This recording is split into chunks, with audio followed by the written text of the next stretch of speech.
Hey funnel builders, Mike here from Sell Your Service. Let's talk about imposter syndrome. As you can see from my incredibly slanty handwriting, that's what I want to talk about today. Have you ever felt that even though you're charging money, even though you've been doing this a long time, and even though you actually do know what you're doing, that you're a bit of an imposter and frankly, you shouldn't really be doing this? I feel this all the time, even as a coach and someone proclaims to be the world's #1 sales coach for funnel builders. I get this all the time. When I'm about to walk on stage, when I'm about to record a video, when I'm about to publish a blog post or publish an article, when I'm about to jump on a coaching call or lead a workshop, and I'm sure it's the same for anyone on this call as well. When we look at things like going after a niche, this imposter syndrome, also known as the Dunning-Kruger effect, could be what is holding you back from choosing a niche, going after a particular market, dominating a category, or being the most valuable supplier in your marketplace. Here's what happens.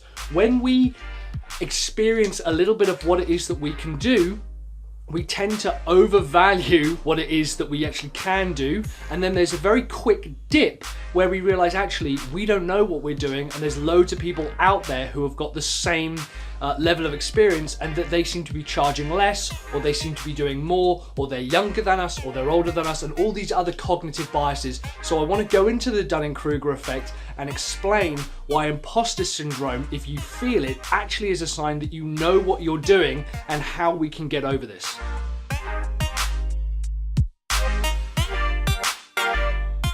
So this here is a pretty standard graph, right? In fact, I'm going to just twist this around a little bit. Along here we have time. This is the length of time you've been doing something. Maybe it's the length of time you've been building marketing funnels, or doing social media marketing, or doing any kind of skill, right? And over here we have the perception of skill. This is how good you think you are compared to your peers and compared to everyone else in the marketplace. This is what happens. When we first start something, we realize, oh, I really don't know what it is I'm doing. And we read blog posts, and we attend courses and lectures, and we watch videos, and our perception of skill, notice the word perception of skill, is remarkably higher than it was at the start, right? That seems fair enough. And it goes up and up and up and up because we see all this potential. And we see all this potential stuff that we could be doing. This isn't the imposter syndrome, okay? This is naivety. This is where teenagers, for example, not to have a go at you teenagers, you know what you're doing, you've still got all of your mental faculties and you've got a huge amount of energy, but a lot of people position themselves as their perception of skill is up here because they've been doing it a short amount of time. They frankly haven't had enough external experiences happen to them to be able to nullify that a little bit. Then, very quickly, as time goes on, our perception of skill drops, and we believe that whatever it is that we're doing and what we can do compared to everything else that we've seen, you might have only seen over a period of time one other person, then 2, then 5, then 10, then 20, then 50, and then by the time you've reached 100, you've seen 100 other people, 100 other experiences, you've had 100 things happen to you. That's when you begin to think, I'm actually not as good as I think I am. Now, assuming that you keep doing what you're doing, your perception of skill actually goes down the longer you've been doing this. Here is this point of naivety where you think, oh my God, I'm absolutely amazing, I can do everything and I can commit to this. And then very quickly you realize, I'm actually not as good as I think I am. If this doesn't look similar to you, we'll talk about it in a second. It's called the trough of despair. Now, most people give up here. This is where they decide to give up because their imposter syndrome, which is what this is, tells them that they've done all of this stuff. In the past, they've told everyone that they can get these kinds of results, and now they value themselves as down here. If this is a 0, and that's a 2 maybe, and we have ourselves as a 10 up here, we think, yeah, I used to think I was a 10 out of 10 in terms of skill, but now as time goes on, I'm actually only a 2 out of 10. And I'm gonna tell you why that's not a problem, okay? That's not a problem. Even if you genuinely are a 2 out of 10, that's not a problem. Here's what happens. Most people give up here, but then over time, our perception of skill gradually increases at a rate which is more appropriate for the amount of experience that we have. This part here is what we call imposter syndrome. Now I can tell you exactly what happens. The critical cutoff point is this. As time goes on, our actual skill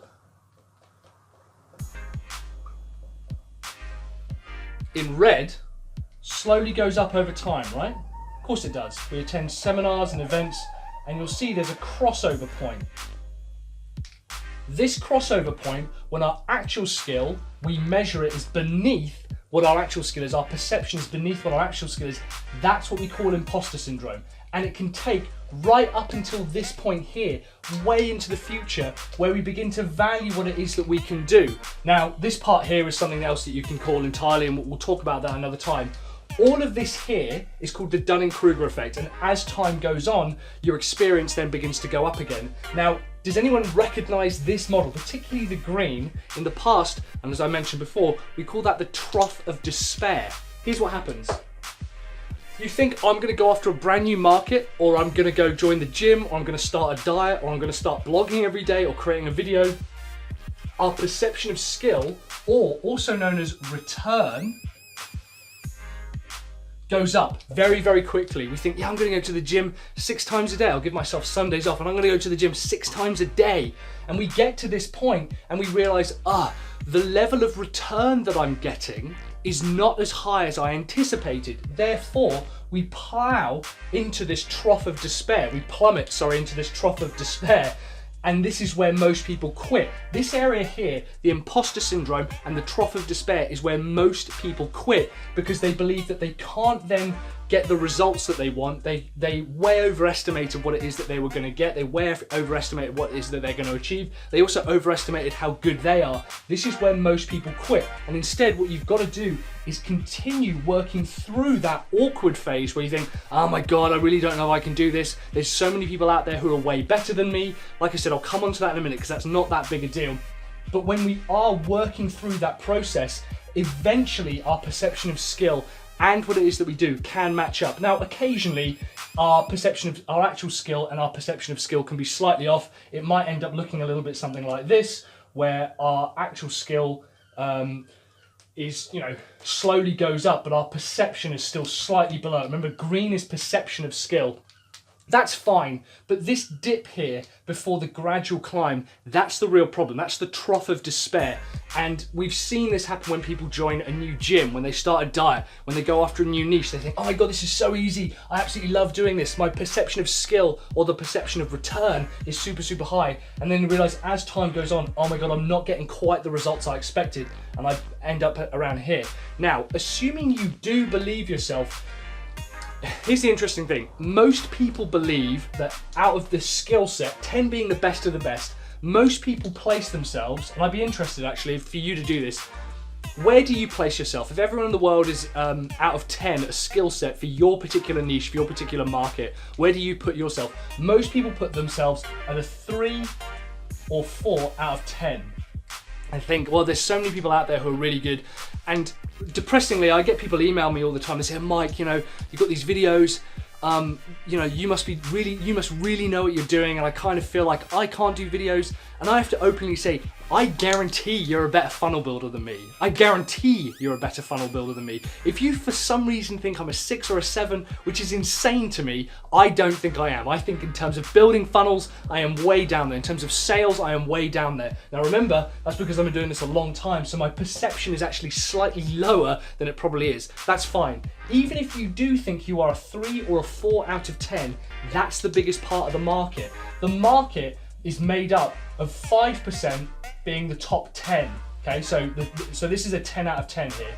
Most people are in the 3 to 4 range. They know themselves to be in the 3 to 4 range. So if you value yourself at a 3 to 4, everyone in this market here, which is the largest part of the market, it's also the fastest growing portion of the market, will still find you valuable. Someone who consider themselves a 4 out of 10 is still valuable to everyone who is a 0 out of 10, a 1 out of 10, a 2 out of 10, and a 3 out of 10. That's still 4 market segments that you can go after, even if you consider yourself less than half the average. So, less than half the total. So if you consider yourself a 4 out of 10, you can still serve the 0 market, the 1 market, the 2 market, and the 3 market. Think how big that is. This is why the imposter syndrome is so important though, because what this is going to do is ground your expectations. The only thing that you want to make sure that you don't let imposter syndrome do is challenge your ability to serve your market and help people. That's all you should be thinking. even if you do consider yourself a 3 or 4 and you actually rank yourself around here and you think, yeah, I used to do all this stuff and I used to say I could do all this stuff and now I don't think I can and I'm a massive fraud and there's no way I can live up to my expectations as I was back there, don't worry about that. That's all in the past. No one cares about that anymore. Even if you do still rank yourself down here, that's not a problem. It's still going to ground your ability to deliver the best possible results you can to your customers without over-promising. Instead, you're going to over-deliver because you rank yourself a 3 or a 4 or even a 2, but you'll probably be delivering 7 or 8. You'll probably be delivering 10 out of 10s. I've often said most funnel builders are delivering $25, $55, $105,000 projects for $10,000. You're already delivering 10x the value that you're charging. Your job is to get over the imposter syndrome, understand that it's there, it's a fantastic barrier. The only people who don't have imposter syndrome are sociopaths. Sociopaths or people who haven't been doing it long enough. Whenever I talk to guys who have been doing it and they're like, yeah, well, you know, I've been building funnels for a while now. I've been doing it, you know, a couple of years. I'm like, wow, a couple of years and still standing. Aren't you the plucky one? So this here is usually naivety or sociopathy. Instead, most of us have this kind of imposter syndrome. And yeah, I say I'm the world's #1, but of course I still feel imposter syndrome. So that pushes me to provide more value all the time to my customers, to my audience, to funnel builders and guys like you. So yeah, this is why you don't want to worry about it. Even if you do consider yourself super, super low. First of all, it's not an accurate representation. Second of all, it's the biggest part of the market you'll end up serving, so don't worry about it. Thank you very much for watching, guys. I'm Mike from Sell Your Service. Consider subscribing if you haven't anymore. I am constantly putting out videos. I just want to help marketing funnel builders reach their maximum income potential.